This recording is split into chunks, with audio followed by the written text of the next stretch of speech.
ಕೃಷ್ಣಾನಂದರು ಬರೆದ ಬೆಳಕಿಗೆ ಬಾಗಿಲುಗಳು ಪುಸ್ತಕದ ಮುಂದುವರೆದ ಭಾಗ. ನಾನಿಲ್ಲಿ ಒಮ್ಮೆ ನಿಂತು ಸ್ವಲ್ಪ ವಿವರಿಸಬೇಕು. ಇದರಿಂದ ನನ್ನ ಮಾತುಗಳಿಗೆ ವಿಶ್ವಾರ್ಹತೆ ಬರದಿದ್ದರೂ ನಾನು ಭ್ರಮಾಧೀನನಲ್ಲ ಮತ್ತು ಇದೆಲ್ಲವೂ ನನ್ನ ಅನಿರ್ಬಂಧಿತ ಕಲ್ಪನೆಯಲ್ಲ ಎಂದು ಮನದಟ್ಟಾಗಬಹುದು. ಕನಿಷ್ಠ ಪಕ್ಷ ಇದರಿಂದ ನಾನು ಎಲ್ಲೂ ವಿವರಿಸಲು ನಿಲ್ಲಿಸದೆ ಮುಂದುವರಿಸುವುದಂತೂ ಸಾಧ್ಯವಾಗುತ್ತದೆ.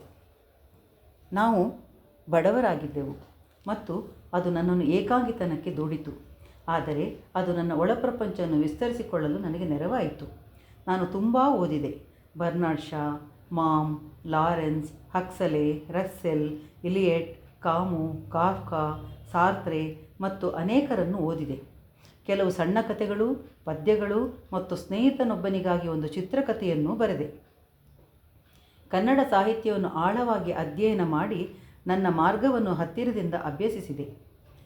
ನವ್ಯ ಮಾರ್ಗವನ್ನು ಹತ್ತಿರದಿಂದ ಅಭ್ಯಸಿಸಿದೆ.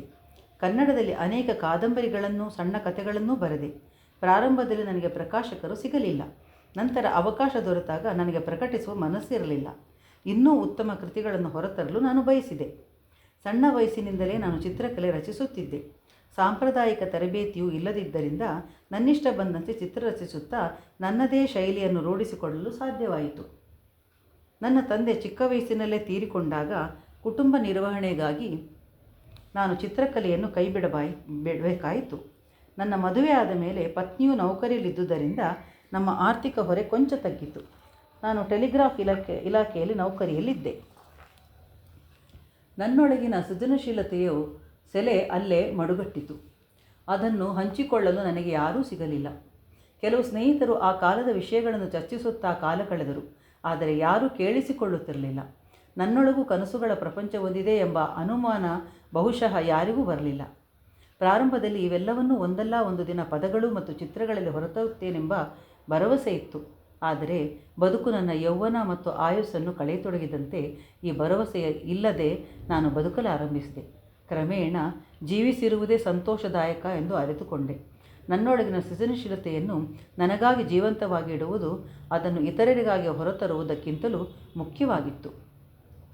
ಪುಸ್ತಕಗಳು, ಸಿನೆಮಾ, ಸಂಗೀತ ಇವೇ ನನ್ನ ಪ್ರಪಂಚವಾಗಿದ್ದುವು. ಮನುಷ್ಯರ ನಿರ್ಲಜ್ಜ ಸ್ವಾರ್ಥ ಮತ್ತು ಅಧಿಕಾರ ದಾಹದಿಂದ ಹೊರಜಗತ್ತು ಶೋಷಣೆಗೊಳಗಾಗುತ್ತಾ ನಾಶವಾಗುತ್ತಿದ್ದುದನ್ನು ನಾನು ಅಸಹಾಯಕನಾಗಿ ನೋಡುತ್ತಾ ಉಳಿದೆ. ಮೌಲ್ಯ ವ್ಯವಸ್ಥೆ ಕುಸಿಯುತ್ತಾ ನಮ್ಮ ದೇಶವು ಸಾಟಿ ಇಲ್ಲದ ಅಹಿಂಸಾತ್ಮಕ ಆಧ್ಯಾತ್ಮಿಕ ಚಳುವಳಿಯಿಂದ ಸಂಪಾದಿಸಿದ ಸ್ವಾತಂತ್ರ್ಯವು ದುರುಪಯೋಗಗೊಳ್ಳುತ್ತಿದ್ದುದನ್ನು ನೋಡುತ್ತಾ ನಾನು ನಿರಾಶನಾದೆ. ಸುವ್ಯವಸ್ಥಿತ ಮತ್ತು ನ್ಯಾಯಶೀಲವಾದ ಭವಿಷ್ಯದಲ್ಲಿ ನಾನು ನಂಬಿಕೆ ಕಳೆದುಕೊಂಡೆ. ನನಗೆ ದೇವರಲ್ಲಿ ವಿಶ್ವಾಸವಿರಲಿಲ್ಲ. ಇಂಥ ಸಮಯದಲ್ಲಿ ಒಮ್ಮೆ ಅನಿರೀಕ್ಷಿತವಾಗಿ ನಾನು ಸಾಯಿಬಾಬರನ್ನು ಭೇಟಿಯಾಗಲು ಹೋದೆ. ಒಂದು ದಿನ ನಾನು ನನ್ನ ಪತ್ನಿಯೊಂದಿಗೆ ಸಾಯಿಬಾಬರ ದರ್ಶನಕ್ಕಾಗಿ ವೈಟ್ಫೀಲ್ಡ್ಗೆ ಹೋದೆ. ನನ್ನ ಪತ್ನಿ ಅವರ ಭಕ್ತೆಯಾಗಿದ್ದಳು. ಅವರು ಶೂನ್ಯದಿಂದ ವಸ್ತುಗಳನ್ನು ಪ್ರತ್ಯಕ್ಷಗೊಳಿಸುವ ಬಗ್ಗೆ ಆಕೆ ಸಾಕಷ್ಟು ಅಭಿಮಾನದಿಂದ ಮಾತನಾಡುತ್ತಿದ್ದಳು. ನನಗೆ ಆ ಪವಾಡವನ್ನು ನೋಡಬೇಕಿತ್ತು. ಅವರ ಬಗ್ಗೆ ಏನೊಂದನ್ನೂ ತಿಳಿದುಕೊಳ್ಳದೆ ಕೇವಲ ಕುತೂಹಲದಿಂದ ನಾನಲ್ಲಿಗೆ ಹೋದೆ. ಸಂಜೆಯ ವೇಳೆ ಸಾಯಿಬಾಬಾ ತಮ್ಮ ನಿವಾಸದಿಂದ ಹೊರಬಂದು ಒಂದು ದೊಡ್ಡ ಮರದ ಕೆಳಗೆ ಸೇರಿ ಭಜನೆ ಮಾಡುತ್ತಿದ್ದ ಭಕ್ತರ ಭಾರೀ ಸಮೂಹದತ್ತ ಬಂದರು. ಅವರು ಜನರು ಮಧ್ಯೆ ನಡೆದು ಬಂದಂತೆ ಅಲ್ಲಿ ಏರುತ್ತಿದ್ದ ಉತ್ಸಾಹ ಮತ್ತು ಭಕ್ತಿಯ ತೀವ್ರತೆಯನ್ನು ನಾನು ಗಮನಿಸುತ್ತಾ ಉಳಿದೆ.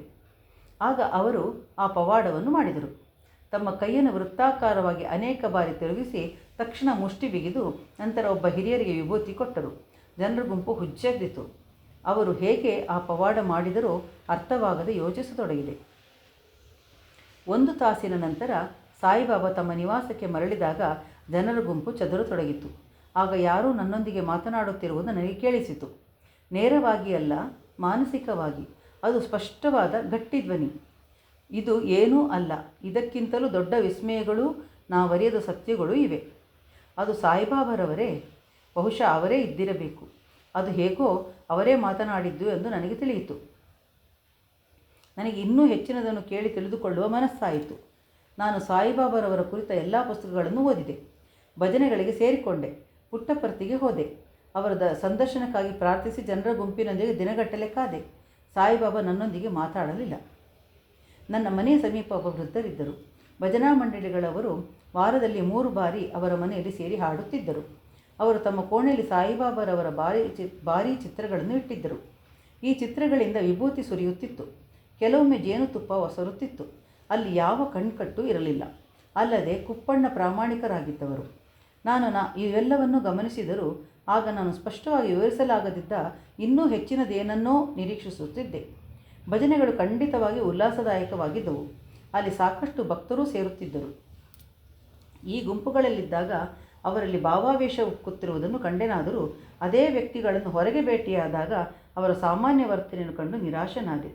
ಅದೇ ಸಿಡುಕು, ಮತ್ಸರ ಮತ್ತಿತರ ಸಾಮಾನ್ಯ ಗುಣಗಳು, ಅದೇ ರೀತಿ ನೀತಿಗಳು, ಧೋರಣೆಗಳು ಅವರಲ್ಲಿ ಮುಂದುವರಿಯುತ್ತಿದ್ದವು.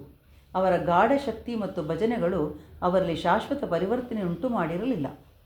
ನಾನು ಈ ಪವಾಡಗಳ ರಂಗಿನಾಚೆ ಬದುಕಿ ಬೆಳೆಯುವ ಮಾರ್ಗವೊಂದನ್ನು ಹುಡುಕುತ್ತಿದ್ದೆ. ಒಂದು ದಿನ ಭಜನೆಯ ನಂತರ ನನ್ನ ಸ್ನೇಹಿತನೊಬ್ಬ, ನಿನಗೆ ಧ್ಯಾನ ಕಲಿಯುವ ಆಸೆ ಇದೆಯೇ ಎಂದು ಕೇಳಿದಾಗ ಹೌದು ಎಂದು ಉತ್ತರಿಸಿದೆ. ಆತ ನನ್ನನ್ನು ಅಮರರ ಬಳಿ ಕರೆತಂದ. ಜನರು ವೈಜ್ಞಾನಿಕ ಮನೋಭಾವದ ಬಗ್ಗೆ ಮಾತನಾಡುವುದನ್ನು ನಾನು ಸಾಕಷ್ಟು ಸಲ ಕೇಳಿದ್ದೇನೆ. ಕಣ್ಣಿಗೆ ಕಂಡದ್ದೇ ಸತ್ಯ ಮತ್ತು ಪ್ರಯೋಗಗಳನ್ನು ದೃಢಪಟ್ಟಿದ್ದೇ ವಿಜ್ಞಾನ ಎಂದವರು ಸಾರುತ್ತಿದ್ದರು. ಅಲ್ಲದೆ ದೇವರು, ಸಾವಿನಾಚೆಯ ಬದುಕು, ಆತ್ಮ, ಪವಾಡಗಳು ಇತ್ಯಾದಿಗಳನ್ನು ನಂಬುವುದು ಅವೈಜ್ಞಾನಿಕವೆಂದು ಅವನು ಘೋಷಿಸುತ್ತಿದ್ದರು. ಇವೆಲ್ಲವನ್ನೂ ಅವರು ಒಪ್ಪಿಕೊಳ್ಳುತ್ತಿರಲಿಲ್ಲ. ನನ್ನ ನಂಬಿಕೆ ಎಂದರೆ ಯಾವುದನ್ನೇ ಕುರುಡಾಗಿ ಒಪ್ಪಿಕೊಳ್ಳುವುದು ಅವೈಜ್ಞಾನಿಕವಾದಂತೆಯೇ ಎಲ್ಲವನ್ನೂ ಕುರುಡಾಗಿ ತಿರಸ್ಕರಿಸುವುದು ಕೂಡ ಅವೈಜ್ಞಾನಿಕವೇ. ನಮಗೆ ಇನ್ನೂ ತಿಳಿಯದ ಸಂಗತಿಗಳೆಲ್ಲ ಅಸ್ತಿತ್ವದಲ್ಲಿರಲು ಸಾಧ್ಯವಿಲ್ಲ ಎಂದು ನಾವು ಹೇಳಬಲ್ಲೆವೇ? ಹಾಗಿದ್ದರೆ ಶೋಧನೆಗೆ ಅವಕಾಶವೆಲ್ಲಿದೆ? ಶೋಧಿಸದೆ ನಾವು ನಿಗೂಢವಾದುದನ್ನು ಹೇಗೆ ಬೆಳಕಿಗೆ ತರಬಲ್ಲೆವು? ವಿಜ್ಞಾನ ಹೇಗೆ ಮುಂದುವರಿಯಲು ಸಾಧ್ಯ? ಇದನ್ನು ಇನ್ನೊಂದು ಕೋನದಿಂದ ನೋಡಬಹುದು. ವಿಜ್ಞಾನ ಎಲ್ಲವನ್ನೂ ವಿವರಿಸಬಲ್ಲವೇ? ನಾವು ಪ್ರಯೋಗಾಲಯದಲ್ಲಿ ಪರೀಕ್ಷೆ ನಡೆಸಿ ದೇವರಿದ್ದಾನೆ ಅಥವಾ ಇಲ್ಲ ಎಂದು ನಿರೂಪಿಸಬಲ್ಲೆವೇ? ಇಂತಹ ಪ್ರಯೋಗಾಲಯಗಳು ಮತ್ತು ಉಪಕರಣಗಳ ನೆರವಿಲ್ಲದೆ ತಮ್ಮ ಅಂತರ್ದೃಷ್ಟಿ ಮತ್ತು ಅತೀಂದ್ರಿಯ ಸಾಧನಗಳಿಂದ ಉನ್ನತ ಸತ್ಯಗಳನ್ನು ಅರಿಯಲು ಋಷಿಗಳಿಗೆ ಹೇಗೆ ಸಾಧ್ಯವಾಯಿತು? ವಿಜ್ಞಾನವು ಶೋಧನೆಯಿಂದ ಪ್ರಾರಂಭವಾದರೂ ಅನ್ವೇಷಿಸುವುದನ್ನು ನಿಲ್ಲಿಸುವುದಿಲ್ಲ. ಒಬ್ಬ ನಿಜವಾದ ವಿಜ್ಞಾನಿಯು ಪ್ರಯೋಗಾಲಯಗಳ ಭೌತಿಕ ಗ್ರಹಣ ಸಾಧನಗಳ ಮತ್ತು ಅವುಗಳ ಗ್ರಹಣ ಸಾಮರ್ಥ್ಯಗಳ ಮಿತಿಯನ್ನು ಒಪ್ಪಿಕೊಳ್ಳುತ್ತಾನೆ. ಈಗ ವಿವರಿಸಲು ಸಾಧ್ಯವಾಗದ ಸತ್ಯಗಳನ್ನು ತಿರಸ್ಕರಿಸಿ ಅಲ್ಲಗಳೆಯುವುದು ಕೇವಲ ಅವೈಜ್ಞಾನಿಕವಷ್ಟೇ. ನಾವು ತೆರೆದ ಮನಸ್ಸಿನಿಂದ ಸತ್ಯಗಳನ್ನು ಅನ್ವೇಷಿಸಲು ತಯಾರಿರಬೇಕು ಮತ್ತು ಅವಶ್ಯಕ ಸಾಧನಗಳಾದ ಅತೀಂದ್ರಿಯ ಶಕ್ತಿ ಸಾಮರ್ಥ್ಯಗಳನ್ನು ಉಪಯೋಗಿಸಿ ನಿಗೂಢ ವಿಶ್ವಗಳನ್ನು ಶೋಧಿಸಲು ಹೊರಡಬೇಕು. ಎಲ್ಲರೂ ಪ್ರಮಾಣಿತವಾದ ಸತ್ಯಗಳಿಂದಷ್ಟೇ ತೃಪ್ತರಾಗಿ ಸುಮ್ಮನಿರುವುದಿಲ್ಲ. ಕೆಲವರು ಹೊಸ ಮಿಂಚುಗಳ ಅನ್ವೇಷಣೆಯಲ್ಲಿ ಸೃಷ್ಟಿಯ ಅಪರಿಚಿತ ವಲಯಗಳತ್ತ ಹೆಜ್ಜೆ ಹಾಕುತ್ತಾರೆ. ಅವರು ತಮ್ಮ ಅಂತರ್ದೃಷ್ಟಿ ಮೊದಲಾದ ಸಾಮರ್ಥ್ಯಗಳ ನೆರವಿನಿಂದ ತಮ್ಮ ಮನಸ್ಸಿನ ಮತ್ತು ಆಳಪ್ರಜ್ಞೆಯ ಪ್ರಯೋಗಶಾಲೆಗಳಲ್ಲಿ ಪ್ರಯೋಗಗಳನ್ನು ನಡೆಸುತ್ತಾರೆ. ಹೊಸ ಸತ್ಯಗಳನ್ನು ಗ್ರಹಿಸುವ ಈ ವ್ಯಕ್ತಿಗಳು ಮಾನವ ಜೀವನವನ್ನು ಶ್ರೀಮಂತಗೊಳಿಸುತ್ತಾರೆ. ಅವರು ಡಾಕ್ಟರೇಟ್ಗಾಗಿ ಹೊಸ ಪ್ರಬಂಧಗಳನ್ನು ಬರೆಯದಿರಬಹುದು ಅಥವಾ ಪ್ರಶಸ್ತಿ ಪುರಸ್ಕಾರಗಳು ಅವರನ್ನು ಹುಡುಕಿಕೊಂಡು ಬಾರದಿರಬಹುದು.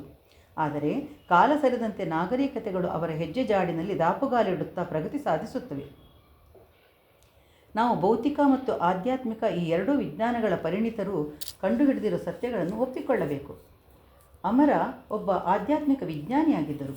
ಅವರು ಅನೇಕ ವಿಶೇಷ ಶಕ್ತಿಗಳಾದ ಮೂರನೇ ಕಣ್ಣು, ಸೂಕ್ಷ್ಮ ಶರೀರ ಪ್ರಯಾಣ, ವಿವಿಧ ಆಯಾಮಗಳನ್ನು ಪ್ರವೇಶಿಸುವುದು, ವಿಶ್ವದ ಯಾವುದೇ ಭಾಗದಲ್ಲಿರುವ ದಿವ್ಯ ಜೀವಿಗಳನ್ನು ಇಲ್ಲಿಂದಲೇ ಸಂಪರ್ಕಿಸುವುದು ಮೊದಲಾದ ಸಾಮರ್ಥ್ಯಗಳನ್ನು ಸಾಧಿಸಿಕೊಂಡಿದ್ದರು. ಇದಲ್ಲದೆ ಅವರು ಆಧ್ಯಾತ್ಮದ ಅತ್ಯುನ್ನತ ಮಟ್ಟವನ್ನು ಮುಟ್ಟಿ ದೇವರೊಡನೆ ನೇರವಾಗಿ ಒಡನಾಡಬಲ್ಲವರಾಗಿದ್ದರು. ಅವರು ಕೇವಲ ಒಬ್ಬ ಅಸಾಧಾರಣ ಸಾಮರ್ಥ್ಯಗಳಿದ್ದ ವ್ಯಕ್ತಿಯೋ ಅಥವಾ ಸಿದ್ಧಪುರುಷರೋ ಆಗಿರಲಿಲ್ಲ. ಅವರು ಸಾಕ್ಷಾತ್ ಪರಮಾತ್ಮನನ್ನು ಅರಿತಂಥ ಮಹಾತ್ಮರಾಗಿದ್ದರು. ರಾಮಕೃಷ್ಣ ಪರಮಹಂಸ, ರಮಣ ಅಥವಾ ಅರವಿಂದರಂತೆ ಇದ್ದರೂ ಅವರು ಒಬ್ಬ ಸಾಮಾನ್ಯ ವ್ಯಕ್ತಿಯಂತೆ ಬಾಳಸಾಗರವನ್ನು ಈಸಿದರು. ಎಲ್ಲರಂತೆ ತಮಾಷೆ ಮಾಡಿ, ನಕ್ಕು ನಗಿಸುತ್ತಾ, ಕ್ರಿಕೆಟನ್ನು ಆನಂದಿಸುತ್ತಾ, ಕಾರ್ ಓಡಿಸುತ್ತಾ, ಒಳ್ಳೆಯ ಸಾಹಿತ್ಯ, ಉತ್ತಮ ಸಿನೆಮಾ, ಶಾಸ್ತ್ರೀಯ ಸಂಗೀತ ಮುಂತಾದವುಗಳನ್ನು ಆಸ್ವಾದಿಸುತ್ತಾ ಜೀವಿಸಿದರು. ಮೊದಲು ಮಾನವತೆ, ನಂತರ ದೈವಿಕತೆ, ಇದು ಅವರ ಮಂತ್ರವಾಗಿತ್ತು. ಅವರು ಅತ್ಯಂತ ಪ್ರೌಢ ಮತ್ತು ಅರ್ಥಪೂರ್ಣವಾದ ಬದುಕನ್ನು ನಡೆಸಿದರು. ಖಂಡಿತವಾಗಿಯೂ ಅವರೊಬ್ಬ ಪರಿಪೂರ್ಣ ವ್ಯಕ್ತಿತ್ವದ ಮಹಾನ್ ಗುರುವಾಗಿದ್ದರು.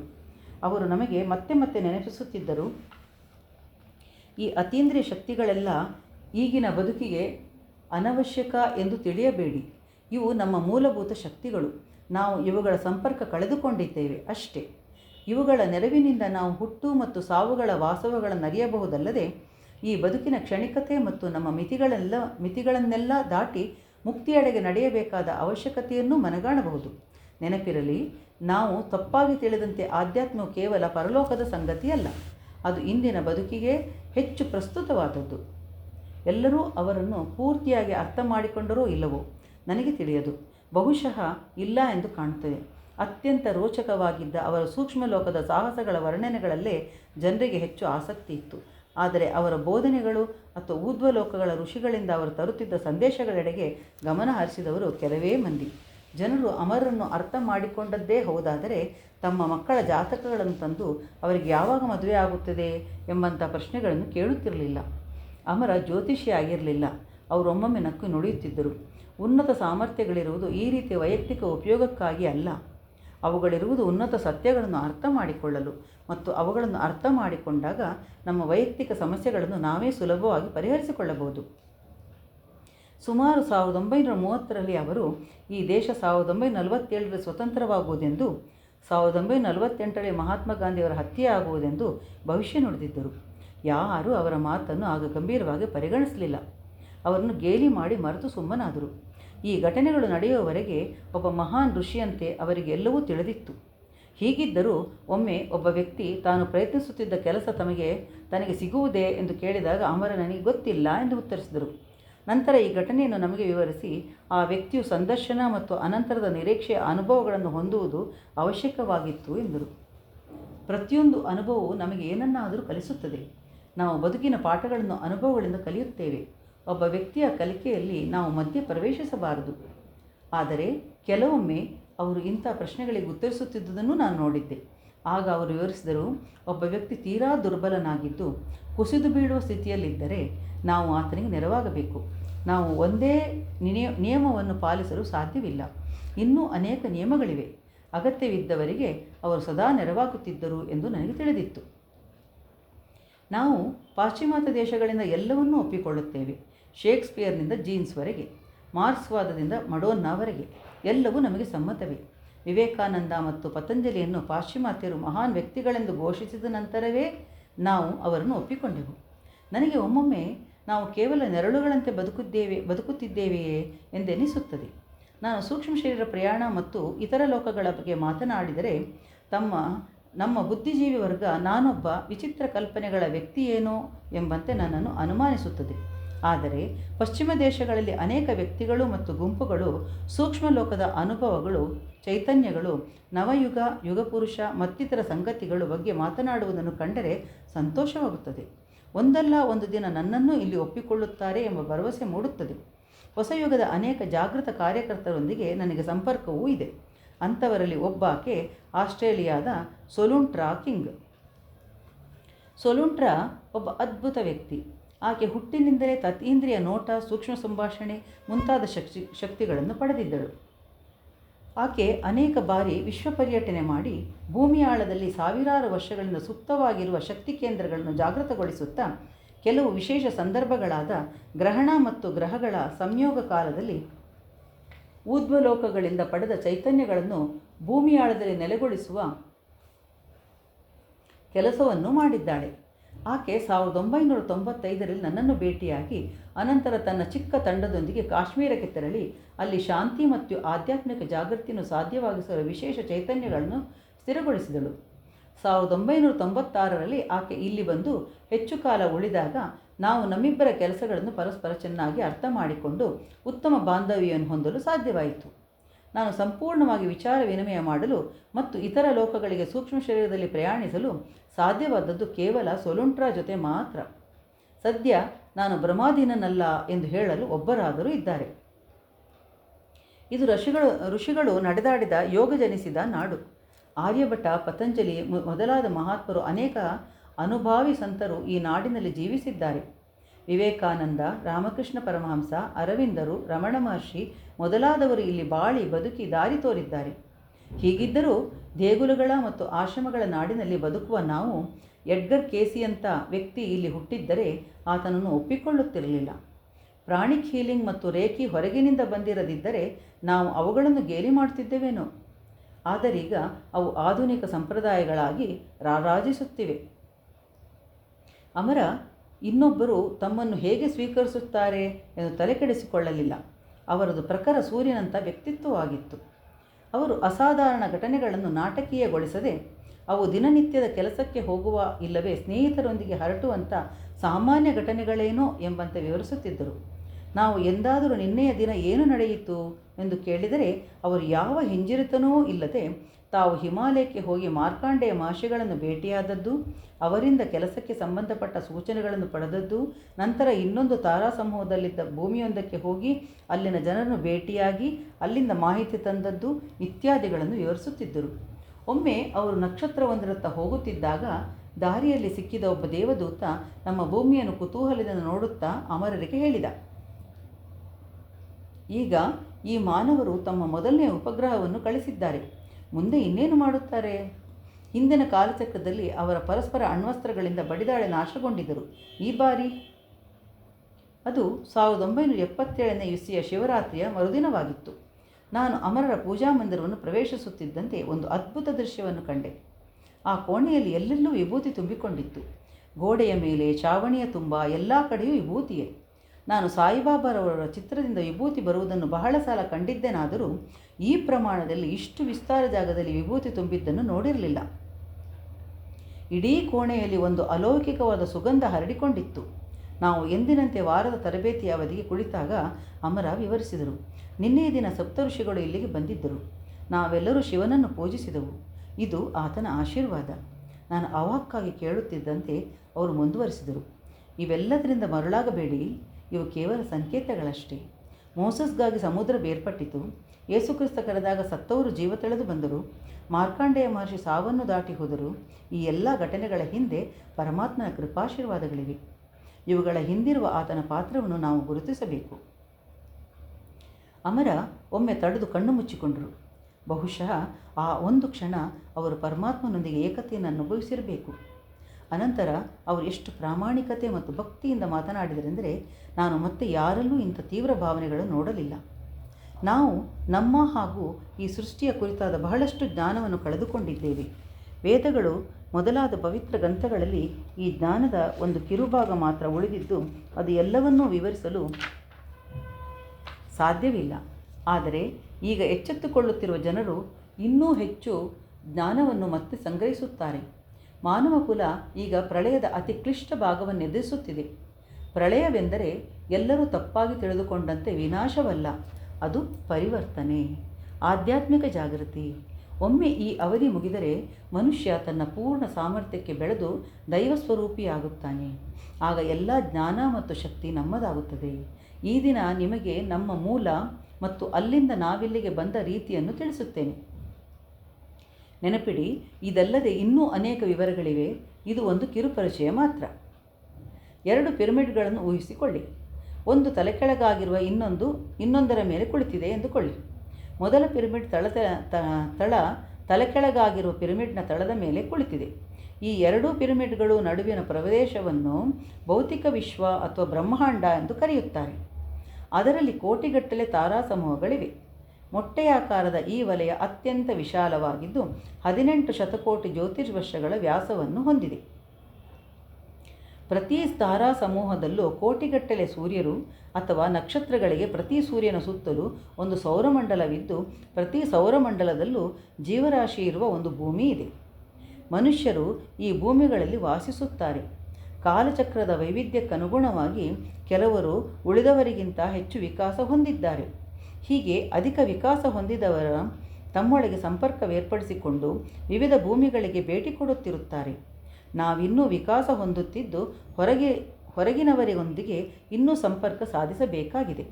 ಆದರೆ ಬೇರೆ ಲೋಕಗಳ ಜನರು ನಮ್ಮ ಭೂಮಿಗೆ ಆಗಾಗ ಭೇಟಿ ಇತ್ತು ನಾವು ಅವರೊಂದಿಗೆ ಸಂಪರ್ಕ ಹೊಂದಲು ತಯಾರಿದ್ದೇವೆಯೇ ಎಂದು ಅಭ್ಯಾಸ ಮಾಡುತ್ತಿರುತ್ತಾರೆ.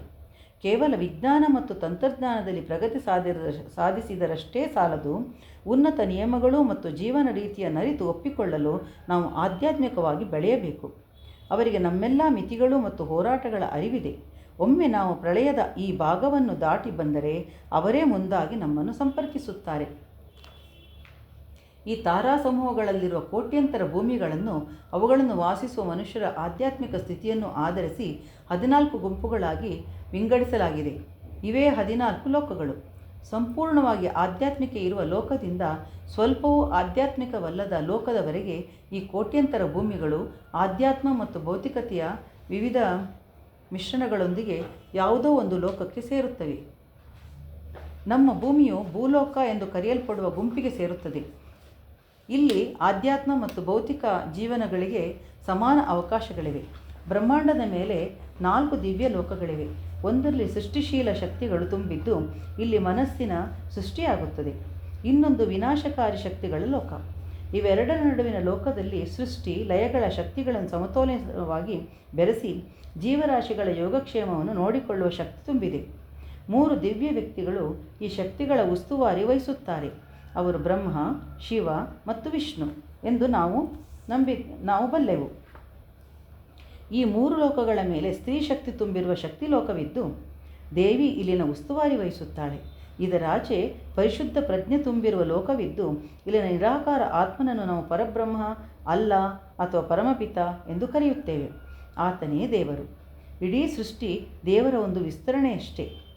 ಮೊದಲು ದೇವಿ ಲೋಕ, ನಂತರ ಶಿವಲೋಕ, ವಿಷ್ಣುಲೋಕ ಮತ್ತು ಬ್ರಹ್ಮಲೋಕ. ಬ್ರಹ್ಮಲೋಕದಿಂದ ಇಡೀ ಬ್ರಹ್ಮಾಂಡವು ಒಂದು ದುರ್ಬೀನಿನಂತೆ ಚಾಚಿಕೊಂಡಿದೆ. ನಾವು ಪರಬ್ರಹ್ಮ ಲೋಕದಿಂದ ಬಂದವರು. ಬಹಳ ಹಿಂದೆ ನಾವಲ್ಲಿ ಆತ್ಮಗಳಂತೆ, ಜ್ಯೋತಿಯ ಕಣಗಳಂತೆ ವಾಸಿಸುತ್ತಾ ದೇವರ ಆ ಕಾಲಾತೀತವಾದ ಲೋಕದಲ್ಲಿ ದಿವ್ಯಾನಂದವನ್ನು ಅನುಭವಿಸುತ್ತಿದ್ದೆವು. ಒಮ್ಮೆ ದೇವರು ನಮ್ಮನ್ನು ಕರೆದು, ನಾನು ಲೋಕಗಳನ್ನು, ತಾರಾ ಸಮೂಹಗಳನ್ನು, ನಕ್ಷತ್ರ ಭೂಮಿಗಳನ್ನು ಸೃಷ್ಟಿಸಿದ್ದೇನೆ. ಅವುಗಳಲ್ಲಿ ಬೆಟ್ಟಗುಡ್ಡಗಳು, ಮರಗಳು, ಮೋಡಗಳು ಮತ್ತು ವೈವಿಧ್ಯವನ್ನು ಸೃಷ್ಟಿಸಿದ್ದೇನೆ. ಜೊತೆಗೆ ಮಾನವ ಜೀವಿಗಳನ್ನು ಸೃಷ್ಟಿಸಿದ್ದೇನೆ. ನಿಮಗೆ ಈ ಜೀವ ವೈವಿಧ್ಯವನ್ನು ಅನುಭವಿಸುವ ಮನಸ್ಸಿದ್ದರೆ ನೀವು ಈ ಭೂಮಿಗಳಿಗೆ ಭೇಟಿ ನೀಡಬಹುದು ಎಂದ. ನಮ್ಮಲ್ಲಿ ಅನೇಕರು ಕೆಳಗಿಳಿದು ನಿರ್ಧರಿಸಿದೆವು. ಆಗ ದೇವರು ನಮ್ಮನ್ನು ಭೂಮಿಗಳಿಗೆ ಮಾರ್ಗದರ್ಶಿಸಿ ಮತ್ತೆ ತನ್ನ ಬಳಿ ಕರೆತರಲು 7 ನಾಯಕರನ್ನು ಆರಿಸಿದ. ಅವರಿಗೆ ವಿಶೇಷ ಶಕ್ತಿಗಳನ್ನು, ಸೂಚನೆಗಳನ್ನು ಕೊಟ್ಟು ಈ ಭೂಮಿಗಳ ಜೀವಿಗಳಿಗೆ ಅನ್ವಯಿಸುವ ನಿಯಮಗಳನ್ನು ವಿವರಿಸಿದ ನಂತರ ನಮಗೆ ಅಧಿಕ ಅನುಭವಗಳಲ್ಲಿ ತೊಡಗಿಕೊಳ್ಳದಂತೆ ಎಚ್ಚರಿಕೆಯನ್ನು ನೀಡಿದ. ಈ 7 ನಾಯಕರೇ ಸಪ್ತಋಷಿಗಳು. ವಾಸ್ತವವಾಗಿ ನಾವು ಅಂತರಿಕ್ಷ ಯಾತ್ರಿಗಳು. ಈ ಭೂಮಿಗೆ ಸುಮಾರು 2 ಶತಕೋಟಿ ವರ್ಷಗಳ ಹಿಂದೆ ಬಂದ ಪರಕೀಯರು. ದಾರಿಯಲ್ಲಿ ನಾವು ವಿಭಿನ್ನ ವಾತಾವರಣಗಳ ಮೂಲಕ ಹಾದು ಬರಬೇಕಾದ್ದರಿಂದ ಅಗತ್ಯಾನುಸಾರವಾಗಿ ಅಂತರಿಕ್ಷ ಕವಚಗಳನ್ನು ಧರಿಸಬೇಕಾಯಿತು. Space suits. ಇವೇ ಕೋಶಗಳು. ಮೊದಲು ಬುದ್ಧಿ, ನಂತರ ಮನಸ್ಸು, ಕೊನೆಗೆ ದೇಹವನ್ನು ನಾವು ಈ ರೀತಿಯಲ್ಲಿ ಪಡೆದೆವು. ದೇಹವು ತನ್ನ ಬೆಳವಣಿಗೆಯ ಮೊದಲ ಹಂತವಾದ ಭ್ರೂಣಾವಸ್ಥೆಯಲ್ಲಿದ್ದಾಗ ನಾವು ಅದನ್ನು ಪ್ರವೇಶಿಸಿದೆವು. ಬುದ್ಧಿ ಮತ್ತು ಮನಸ್ಸುಗಳಿಗೆ ಆಲೋಚಿಸುವ ಮತ್ತು ಭಾವನೆಗಳನ್ನು ಅನುಭವಿಸುವ ಶಕ್ತಿಗಳಿದ್ದರಿಂದ ನಾವಿಲ್ಲಿ ಜೀವಿಸಿ ಬದುಕನ್ನು ಅನುಭವಿಸಲು ಇವು ನಮಗೆ ನೆರವಾದವು. ಹುಟ್ಟಿದ ನಂತರ ಮನುಷ್ಯರು ಬೆಳೆದು ವಯಸ್ಸಾಗಿ ಶಕ್ತಿಗುಂದಿ ಮರಣ ಹೊಂದಿದ ಮೇಲೆ ಸಪ್ತಋಷಿಗಳು ಮತ್ತೆ ಜನ್ಮ ತಳೆಯಲು ಇಚ್ಛಿಸದೆ ತಮ್ಮ ಸೂಕ್ಷ್ಮ ಶರೀರದಲ್ಲೇ ಉಳಿದರು. ಆದರೆ ನಮಗೆ ಇನ್ನಷ್ಟು ಬದುಕನ್ನು ಅನುಭವಿಸುವ ಆಸೆಯಾಗಿ ಮತ್ತೆ ಜನ್ಮ ತಳೆದೆವು. ಇದು ಹೀಗೆಯೇ ಮುಂದುವರಿಯಿತು. ನಮಗೆ ಅಧಿಕ ಅನುಭವಗಳ ಹಿಂದೆ ಹೋಗದಂತೆ ಎಚ್ಚರಿಸಲಾಗಿತ್ತು. ಎಲ್ಲವನ್ನು ಅನುಭವಿಸಲು ನಮಗೆ ನೆರವಾಗುತ್ತಿದ್ದ ಮನಸ್ಸಿಗೆ ಒಂದು ಮಿತಿ ಇತ್ತು. ಒಂದು ನಿರ್ದಿಷ್ಟ ಪ್ರಮಾಣದ ಅನುಭವಗಳ ನಂತರ ಹೆಚ್ಚಿನದನ್ನು ಅದು ತಿರಸ್ಕರಿಸುತ್ತಿತ್ತು. ಹೀಗೆ ತಿರಸ್ಕೃತಗೊಂಡ ಅಧಿಕ ಅನುಭವಗಳು ಮನಸ್ಸಿನ ಮೇಲೆ ಪದರಗಳಂತೆ ಕುಳಿತು ಹೊರೆಯಾಗಿ ಜನ್ಮಗಳು ಕಳೆದಂತೆ ಅದು ಗಾಢವಾಗತೊಡಗಿತು. ನಮ್ಮಲ್ಲಿದ್ದ ಅದ್ಭುತ ಗ್ರಹಿಕೆಯ ಸಾಮರ್ಥ್ಯಗಳು ಈ ತಿರಸ್ಕೃತ ಅನುಭವಗಳ ಪೊರೆ ಗಾಢಗೊಂಡಂತೆ ನಷ್ಟವಾದವು. ಪ್ರಾರಂಭದಲ್ಲಿ ನಾವು ಸಪ್ತಋಷಿಗಳನ್ನು ಅವರ ಸೂಕ್ಷ್ಮ ರೂಪದಲ್ಲಿ ನೋಡಿ ಅವರೊಂದಿಗೆ ಮಾತನಾಡಬಲ್ಲವರಾಗಿದ್ದೆವು.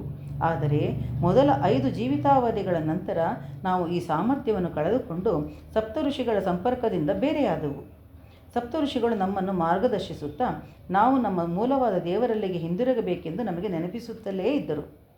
ಸಂಪರ್ಕ ನಷ್ಟವಾದ ನಂತರ ಮಾನವ ಶರೀರದಲ್ಲಿದ್ದರೂ ಅಧಿಕ ಅನುಭವಗಳ ಹಿಂದೆ ಹೋಗದೆ ಮನಸ್ಸನ್ನು ಸ್ವಚ್ಛವಾಗಿಟ್ಟುಕೊಂಡಿದ್ದ ಕೆಲವು ಮನುಷ್ಯರ ಮೂಲಕ ಸಪ್ತಋಷಿಗಳು ನಮ್ಮೊಂದಿಗೆ ಮಾತನಾಡತೊಡಗಿದರು. ಕಾಲ ಸರಿದಂತೆ ಅವರು ಈ ಸ್ವಯಂ ಸೇವಕರನ್ನು ಶಾಶ್ವತವಾಗಿ ಈ ಕೆಲಸಕ್ಕೆ ತೊಡಗಿಸಿಕೊಂಡರು. ಈಗ ಅವರ ಬಳಿ 1,44,000 ಪ್ರತಿನಿಧಿಗಳಿದ್ದು ಅವರು ಭೂಮಿಯ ಮೇಲೆಲ್ಲ ಹಂಚಿ ಹೋಗಿದ್ದಾರೆ. ಈ ಜ್ಯೋತಿವಾಹಕರು ತಮ್ಮ ದೇಹವನ್ನು ತ್ಯಜಿಸಿದ ನಂತರ ಆಗಲೇ ಜನ್ಮ ತಳೆದ 1,44,000 ಪ್ರತಿನಿಧಿಗಳ ಇನ್ನೊಂದು ಗುಂಪು ಈ ಕೆಲಸವನ್ನು ಕೈಗೆತ್ತಿಕೊಳ್ಳುತ್ತದೆ. ನಮ್ಮ ತಿರಸ್ಕೃತ ಅನುಭವಗಳ ಪೊರೆಯನ್ನು ನಿವಾರಿಸುವ ಮಾರ್ಗವನ್ನು ಕಂಡುಕೊಳ್ಳುವ ಋಷಿಗಳು ತಪಸ್ಸಿಗೆ ಕುಳಿತಾಗ ಅವರಿಗೆ ದಾರಿ ಗೋಚರಿಸಿತು. ಅದೇ ಧ್ಯಾನ. ಧ್ಯಾನ ಇತ್ತೀಚಿನ ಶೋಧನೆಯಲ್ಲ. ಅದನ್ನು 2 ಶತಕೋಟಿ ವರ್ಷಗಳ ಹಿಂದೆಯೇ ಕಂಡುಹಿಡಿಯಲಾಯಿತು. ನಮ್ಮ ಭೂಮಿಯು ವಿವಿಧ ಕಾಲಚಕ್ರಗಳನ್ನು ಹಾದು ಹೋದಂತೆ ಸಪ್ತಋಷಿಗಳು ಲಕ್ಷಗಟ್ಟಲೆ ಬಾರಿ ಧ್ಯಾನತಂತ್ರಗಳನ್ನು ಪುನರ್ರೂಪಿಸುತ್ತಾ ಪ್ರಯೋಗಗಳನ್ನು ನಡೆಸುತ್ತಾ ಪರೀಕ್ಷಿತ ತಂತ್ರಗಳನ್ನು ಹೊರತಂದರು. ಅವರು ತಮ್ಮ ಪ್ರತಿನಿಧಿಗಳ ಮೂಲಕ ಮಾನವರಿಗೆ ಧ್ಯಾನವನ್ನು ಕಲಿಸತೊಡಗಿದರು. ಅನೇಕ ಆತ್ಮಗಳು ತಮ್ಮ ಮನಸ್ಸುಗಳನ್ನು ಶುದ್ಧೀಕರಿಸಿಕೊಂಡು ಹಿಂತಿರುಗಿದವು. ಆದರೆ ಇನ್ನಷ್ಟು ಆತ್ಮಗಳು ಇಲ್ಲಿಗೆ ಮೊದಲ ಬಾರಿಗೆ ಬಂದು ಇಲ್ಲೇ ಉಳಿದವು. ಹೀಗೆ ಸಪ್ತಋಷಿಗಳ ಕೆಲಸ ಕೊನೆಗೊಳ್ಳಲಿಲ್ಲ. ಅವರು ತಲಾ 1,44,000 ಪ್ರತಿನಿಧಿಗಳ 2 ಗುಂಪುಗಳ ಜೊತೆಗೆ ಇನ್ನೂ ಅನೇಕರಿಗೆ ತರಬೇತಿ ಕೊಟ್ಟು ಅವರನ್ನು ಋಷಿಗಳನ್ನಾಗಿ ಬೆಳೆಸಿದರು. ಋಷಿ ಎಂದರೆ ಜ್ಞಾನ ಮತ್ತು ಶಕ್ತಿಗಳನ್ನು ಬೆಳಕಿನ ರೂಪದಲ್ಲಿ ಹಿಡಿದಿಟ್ಟುಕೊಳ್ಳುವ ಅಪಾರ ಸಾಮರ್ಥ್ಯಗಳನ್ನು ಹೊಂದಿರುವ ವ್ಯಕ್ತಿ. ಆತ ಈ ಬೆಳಕನ್ನು ಎಲ್ಲೆಡೆ ಹರಡಬಲ್ಲ ಓರ್ವ ತೇಜಸ್ವಿ. ಸಪ್ತಋಷಿಗಳ ಅನುಚರರಾದ 1,44,000 ಮಂದಿ ಸಾಮಾನ್ಯ ಜೀವಿಗಳಲ್ಲ, ಅವರೂ ಋಷಿಗಳೇ.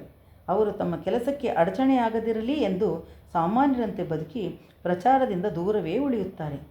ಈ ಕೆಲಸ ಈಗ ಕೇವಲ ಮಾಹಿತಿಯನ್ನು ಪ್ರಸಾರ ಮಾಡುವ ಮಟ್ಟದಿಂದ ಬೃಹತ್ತಾಗಿ ಬೆಳೆದು ಮನುಷ್ಯರಿಗೆ ಅವರ ಆಡಳಿತ, ವಿಜ್ಞಾನ ಮತ್ತು ತಂತ್ರಜ್ಞಾನದ ಪ್ರಗತಿ, ಆಧ್ಯಾತ್ಮಿಕ ವಿಕಾಸ ಮುಂತಾದ ರಂಗಗಳಲ್ಲಿ ನೆರವಾಗಿ ಮಾರ್ಗದರ್ಶಿಸುವಂಥ ಅತಿ ಕ್ಲಿಷ್ಟಕರ ರೂಪವನ್ನು ಪಡೆದುಕೊಂಡಿದೆ. ಅನೇಕ ಬಾರಿ ಋಷಿಗಳು ಇನ್ನೊಂದು ತಾರಾ ಸಮೂಹದಲ್ಲಿರುವ ಭೂಮಿಗಳಿಗೆ ಹೋಗಿ ಅನೇಕ ಹೊಸ ಸಂಗತಿಗಳನ್ನು ಕಲಿತು ಹೊಸ ಜ್ಞಾನ ಮತ್ತು ತಾವು ಸಂಗ್ರಹಿಸಿದ ನವೀನ ಚೈತನ್ಯಗಳನ್ನು ತರುತ್ತಾರೆ. ಅವರಿಗೆ ಸೂಕ್ಷ್ಮ ವಲಯದಲ್ಲೇ ಹೆಚ್ಚು ಕೆಲಸವಿರುತ್ತದೆ. ಈ ಎಲ್ಲ ಕೆಲಸಗಳನ್ನು ಮೇಲ್ವಿಚಾರಣೆ ಮಾಡಿ ಮಾರ್ಗದರ್ಶಿಸಲು ಒಬ್ಬ ವಿಶೇಷ ಋಷಿಯನ್ನು ನೇಮಿಸಲಾಗಿದೆ. ಅವರ ಸಾಮರ್ಥ್ಯಗಳನ್ನು ನಾವು ಊಹಿಸಿಕೊಳ್ಳಲೂ ಸಾಧ್ಯವಿಲ್ಲ. ಎಲ್ಲ 1,44,000 ಪ್ರತಿನಿಧಿಗಳು ಪ್ರತಿದಿನ ಮಧ್ಯರಾತ್ರಿ ಹಿಮಾಲಯಕ್ಕೆ ತಮ್ಮ ಸೂಕ್ಷ್ಮ ರೂಪದಲ್ಲಿ ತೆರಳಿ ಅಲ್ಲಿ ಈ ಋಷಿಗೆ ವರದಿ ಒಪ್ಪಿಸಿರುತ್ತಾರೆ.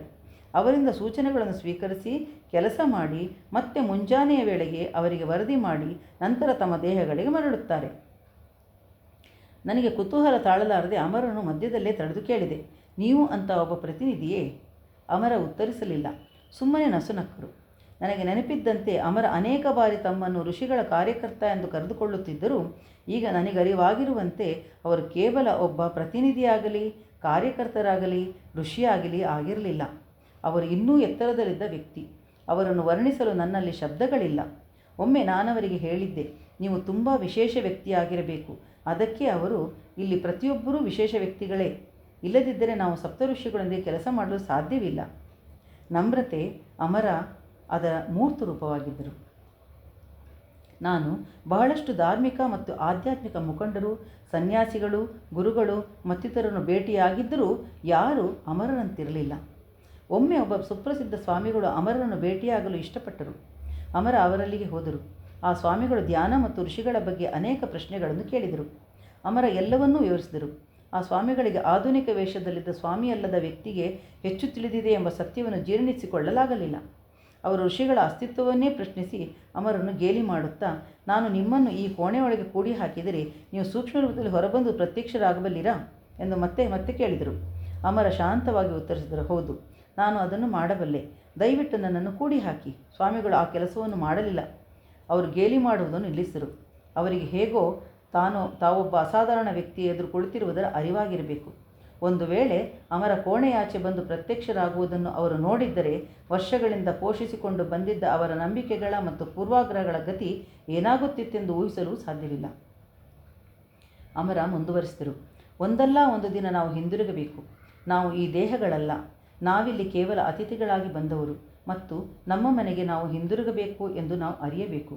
ಆದರೆ ಮೊದಲು ನಾವು ನಮ್ಮ ಅಜ್ಞಾನ, ಬಂಧನಗಳು ಮತ್ತು ಅಲ್ಪ ಸುಖಗಳಿಂದ ಮುಕ್ತಿ ಹೊಂದಬೇಕು. ಅದು ಸುಲಭವಲ್ಲ. ಆದ್ದರಿಂದಲೇ ನಾವು ಧ್ಯಾನ ಮಾಡುತ್ತೇವೆ. ಧ್ಯಾನದ ಮುಂದುವರೆದ ಹಂತಗಳಲ್ಲಿ ನಾವು ನಮ್ಮ ದಿವ್ಯ ಸತ್ವವನ್ನು ಅರಿತು ಅನುಭವಿಸುವುದರಿಂದ ಹಿಂದಿರುಗಿ ಭೌತಿಕ ಮಟ್ಟಕ್ಕೆ ಬಂದಾಗ ನಮಗೆ ಪರಕೀಯತೆಯ ಅರಿವಾಗುತ್ತದೆ.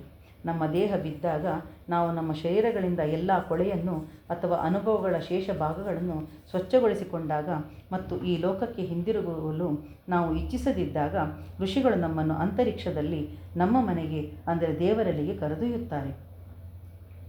ಅಮರ ಮಾತು ಮುಗಿಸಿದ ನಂತರ ನಾವು ಬಹಳ ಹೊತ್ತು ಸುಮ್ಮನೆ ಕುಳಿತೆವು. ಅವರು ತಿಳಿಸಿದ ಸತ್ಯ ನಮ್ಮ ಅರಿವಿನ ಪ್ರಪಂಚದಲ್ಲಿ ಕ್ರಮೇಣ ಬೆರೆತು ಒಂದಾಗಲು ನೆರವಾಗಲೋ ಎಂಬಂತೆ ನಾವು ಮೌನವನ್ನು ಆಶ್ರಯಿಸಿದ್ದೆವು. ಈ ಸತ್ಯವು ಹೊಸದಾಗಿದ್ದು ನನ್ನೆಣಿಕೆಗಿಂತಲೂ ಬೃಹತ್ತಾಗಿತ್ತು. ಅದನ್ನು ಗ್ರಹಿಸಲು ನನಗೆ ಸಾಕಷ್ಟು ಸಮಯ ಬೇಕಿತ್ತು. ಅವರಿಂದ ಬೀಳ್ಕೊಂಡು ಒಂದೂ ಮಾತನಾಡದೆ ಹೊರಬಂದೆ. ಅವರ ಮನೆಯಿಂದ ಹೊರಗೆ ಕಾಲಿಟ್ಟಾಗ ಪ್ರಪಂಚ ವಿಭಿನ್ನವಾಗಿ ತೋರಿತು. ಅಮರರನ್ನು ಭೇಟಿಯಾದ ಮೇಲೆ ಅದು ಯಾವಾಗಲೂ ಬೇರೆಯಾಗಿಯೇ ತೋರುತ್ತಿತ್ತು.